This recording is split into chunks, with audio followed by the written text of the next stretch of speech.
welcome back to our channel. So today's story is सारा आलस दूर कर देगी ये कहानी बाय मोटिवेशन तड़का। एक व्यापारी व्यापार करने के लिए एक शहर से दूसरे शहर जाता था। बीच में रेगिस्तान का कुछ इलाका पड़ता था। वह आदमी एक नेगेटिव सोच वाला इंसान था। हमेशा शिकायत करता रहता था कि मेरे पास ये नहीं है, वो नहीं है, इसकी कमी है, उसकी कमी है। एक दिन वह रेगिस्तान में से गुजर रहा था, तभी उसकी पानी की बोतल खाली हो जाती है। उसे बड़ी जोर की प्यास लगती है, लेकिन रेगिस्तान में पानी ना मिलने की वजह से उसे बहुत गुस्सा आता है और बोलता है कि कितना खराब जगह है, ना कोई पेड़ ना पानी, रास्ता भी लंबा है, रेगिस्तान पार करना पड़ता है। तभी आसमान की तरफ देख करके कहता है कि भगवान ये कैसी जगह बना दी है आपने। अगर मेरे पास में बहुत सारा पानी होता, बहुत सारे संसाधन होते तो इस जगह पर हरियाली कर देता, बहुत सारे पेड़ लगा देता। वह आदमी ऊपर देखकर ये सब बातें कर रहा होता है और ऐसा लग रहा था कि जैसे ऊपर वाले से जवाब की प्रतीक्षा कर रहा हो कि भगवान कुछ कह दे। अब चमत्कार ये हुआ कि वह जैसे ही नीचे देखा, उसे अपने आंखों के सामने एक कुआं दिखाई दिया। वह पूरी तरह से घबरा गया क्योंकि उसने कभी भी उस रेगिस्तान में कुआं नहीं देखा था। वह कुएं के पास पहुंचा और देखा कि कुआं पूरी तरह से भरा हुआ है, परंतु वह आदमी नेगेटिव सोच वाला था और हमेशा शिकायत करता रहता था। और फिर से आसमान की तरफ देखते हुए बोला, भगवान पानी से भरा हुआ कुआं तो दे दिया, लेकिन पानी निकालूं कैसे? तो इस बार जब वह नीचे देखा तो फिर से चमत्कार हुआ।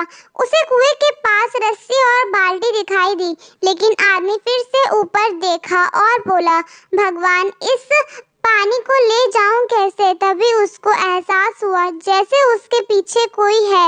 वह पीछे मुड़कर देखा तो एक ऊंट खड़ा हुआ होता है। वह पूरी तरह से घबरा गया, सोचने लगा कि ये तो सच में होने लग रहा है।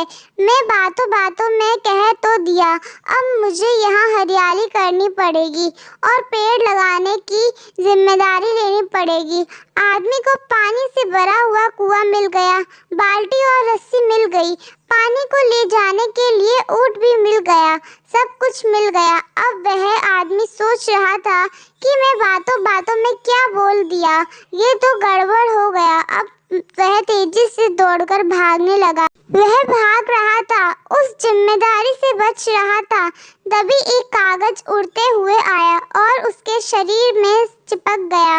उसने जब उस कागज को देखा तो उस पर लिखा हुआ था कि मैंने तुम्हें पानी दिया, कुआं दिया, रस्सी और बाल्टी दिया, पानी को ले जाने के लिए एक साधन दिया, फिर भी क्यों बचकर भाग रहे हो? उस आदमी को लगा कि मेरे साथ पता नहीं क्या हो रहा है।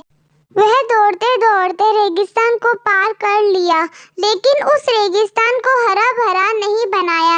यह कहानी हमें सिखाती है कि हम में से बहुत सारे लोग ये कहते हैं कि बड़े स्कूल में पढ़ लिया होता या बड़े कॉलेज में चला गया होता तो ये कर लेता, अगर मेरे पास बहुत सारा पैसा होता तो ये कर लेता, मेरे बॉस मेरा साथ नहीं देता है, नहीं तो मैं पता नहीं क्या कर देता। हम हमेशा शिकायतें ढूंढा करते हैं, अपनी जिम्मेदारी से बचकर भाग रहे होते हैं। ये कहानी हमें सिखाती है कि लाइफ में हम जो कुछ भी कर रहे हैं 100% जिम्मेदारी हमारी है कि उस काम को बिना किसी शिकायत के पूरा करें। तो दूसरों पर दोष देना, उनकी गलतियां बताना बंद कीजिए, अपनी गलतियों को सुधारना शुरू कीजिए। Thank you for watching, like and subscribe our channel.